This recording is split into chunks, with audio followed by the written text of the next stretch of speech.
Hi folks, I'm Nathan with Two Guys in a Ride, and welcome to our how-to video on the 2019 Range Rover.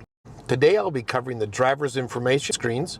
I'll do a general overview, show you how to access information, and do a deep dive. Let's get started.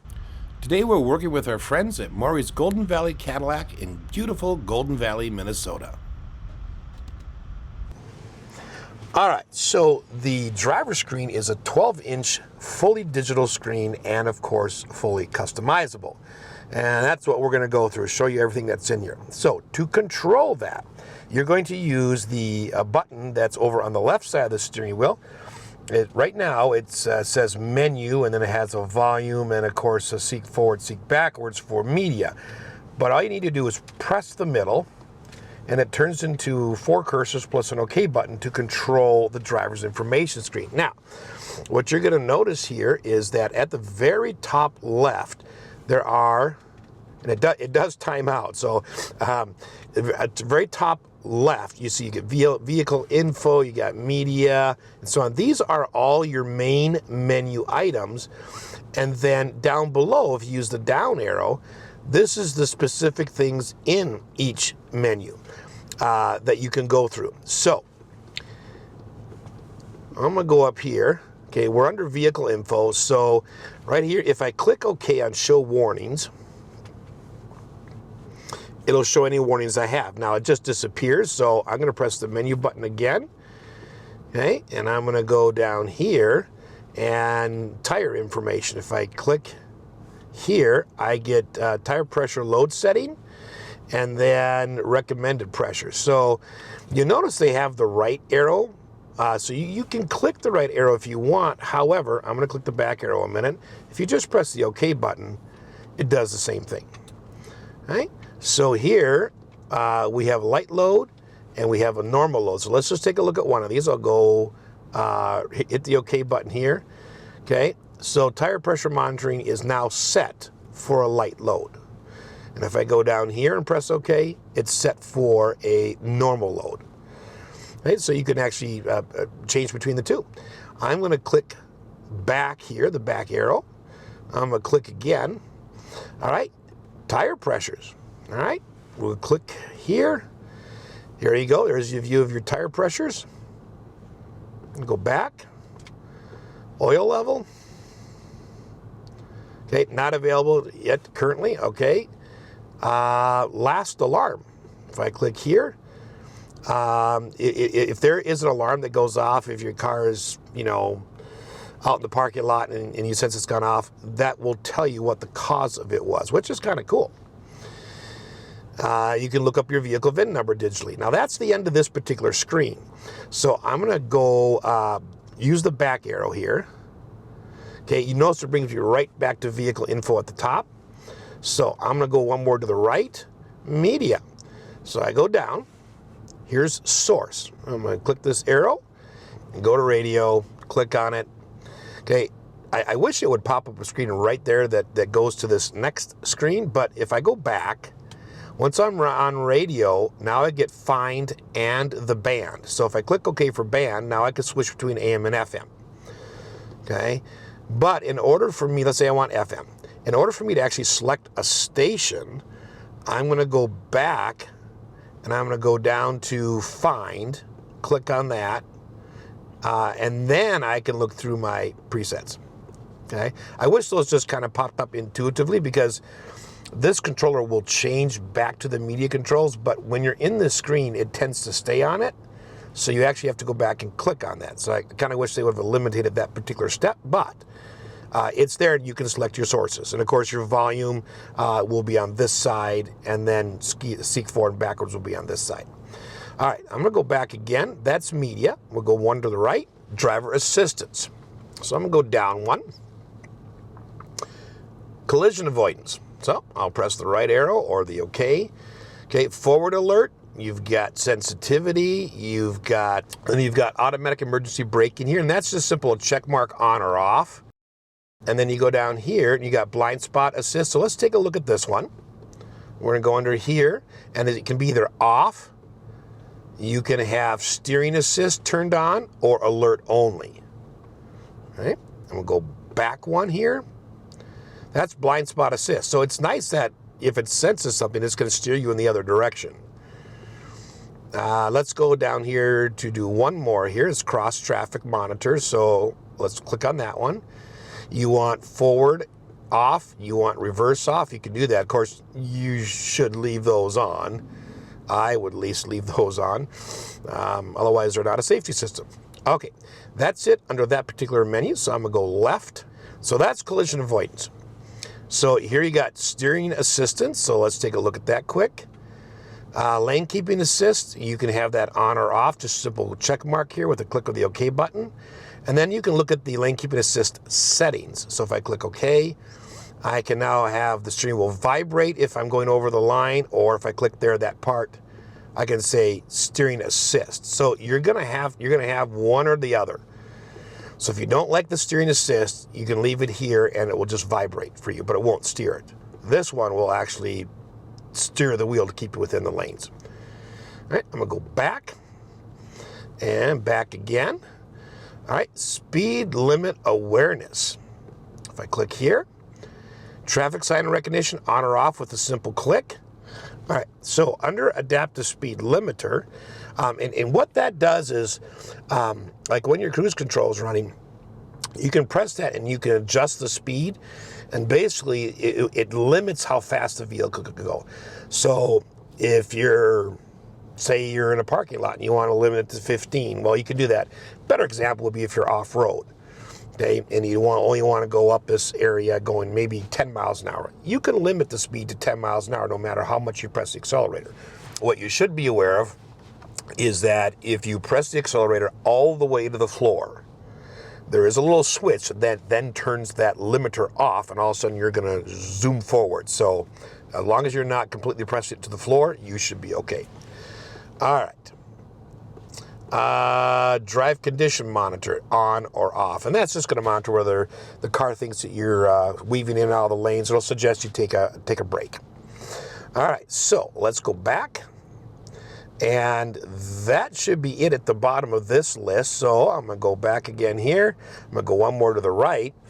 Okay, here's your trip information. So I'll go down one, trip bank. So under here we should have an A and a B and then an auto.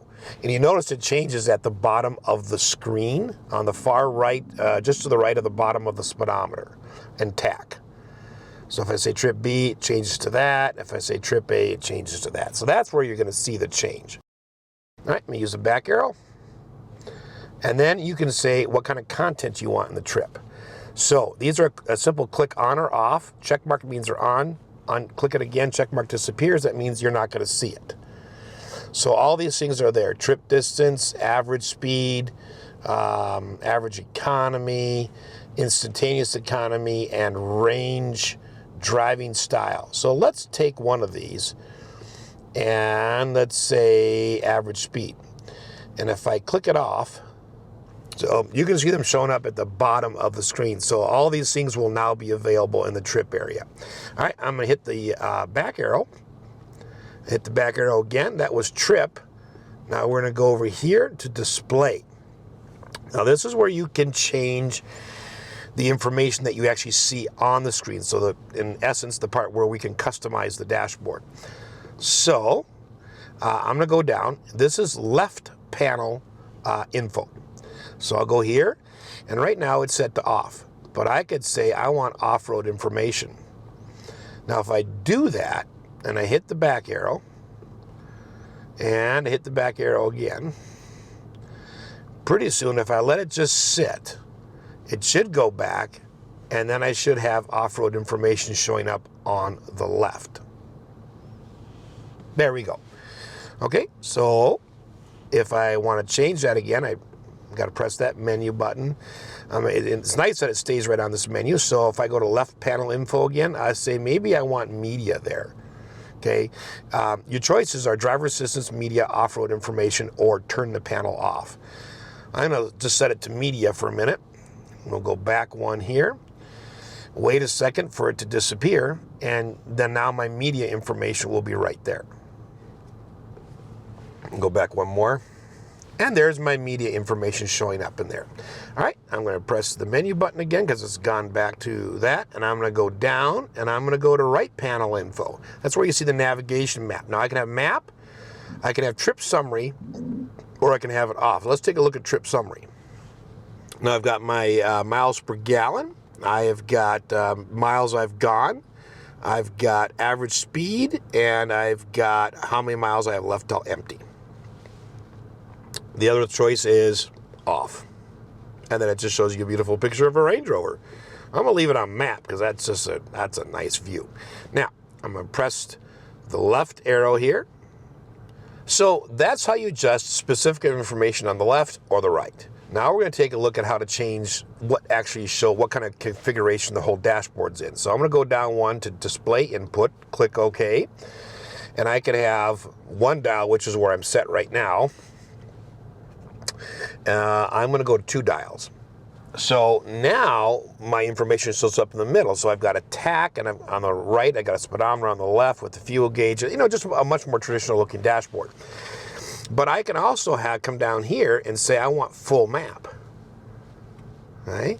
Now, give it a couple seconds. That will the menu on the left will disappear, and it will be full screen. I can also have media. Now it puts my speed and information over on the left. Media will be in the middle. All right, so there you go. That's what it looks like. All right, I'm going to press the menu button again. I was on display layout. Okay, the other thing you can have showing, of course, is driver assistance. And if you do that, here is what it's going to look like. We'll hit the back arrow twice. Wait a couple of seconds for the screen to disappear, and we'll see what it looks like. There you go. So this would be all your driver safety, your lane keeping assist, your cruise control, that kind of stuff. All right, so I'm going to go back and press on the menu button and go down one, go on display layout, and that's the bottom of the list. So I'm going to go back here to the 1 dial. Okay. And then I'm going to go back one more, and I'm going to go down. This is where you change units. So if I click on here, you can change units on your speedometer, your trip. There should be tire pressure, I think, and then temperature. So the nice thing is, depending on where you drive, let's say you go to Canada. Well, you may want to switch this into kilometers per hour, but because you may have not understand Celsius and exactly what that is, the conversion is, you can leave it in Fahrenheit. So it allows you to, to customize only certain things, which I always think is a nice benefit. I'm going to switch this back, of course, to miles per hour. Go back again. I'm going to go back one more time. All right, off-road information, that is either on or off to show up. Hey, you can change your languages here. Hey, lots of different choices. And that's the end of that list. So I'm going to go back, and I'm going to go to the right. All right, so we have vehicle settings. So I'm going to go down here to security features, click the OK button, and I can have an audible lock warning, on or off. Just press OK, get rid of the check mark. Check mark in the box means it's on. 2-stage unlocking, which would basically mean you press the remote once and the driver's door unlocks, you press it again and all doors unlock. And then drive-away locking. So here's where you can say, well, I want the doors to automatically lock when I hit the speed of 5 miles, 10 miles, 20 miles per hour. All right, hit the back arrow again. Exterior lighting. Okay, here's just some settings. So headlight delay. So you turn the car off at night. You want the lights to stay on for a few extra minutes while you get to the door. You can set it anywhere from 4 minutes to off. All right, and just click on whatever you want. All right, hit the back arrow. We got hit the back arrow again. We got one more. Convenience features. Okay, so the reverse dip mirror, if it's checked, if you put the car in reverse, both outside mirrors will dip down. Okay, and then if you put it back in drive, they dip up again. Just giving you a little better view of the road. You have windows, global open, so you can actually roll down all the windows with the push of a button. Global close, that one is check marked. So if in case it's raining or something, you can send all the windows up. Auto access height, so check mark. Basically, so when you're stopped, the vehicle lowers, and when you start it up, it raises a little bit, just to make it easier to get in and out. You can look at wiper settings. You can look at, let's look at gear shift paddles. Okay, active in sport mode only, or active in sport and drive mode. So you could set your preference there. I'm gonna hit the back arrow, and that is it there. So I'm gonna go back again. I'm gonna go back one more time. I'm gonna go to the right. And here we are back to the vehicle info page where we started. So a very nice screen, lots of customization you can do, easy to control through the steering wheel controls. All right, I hope this has been helpful. Thanks for watching.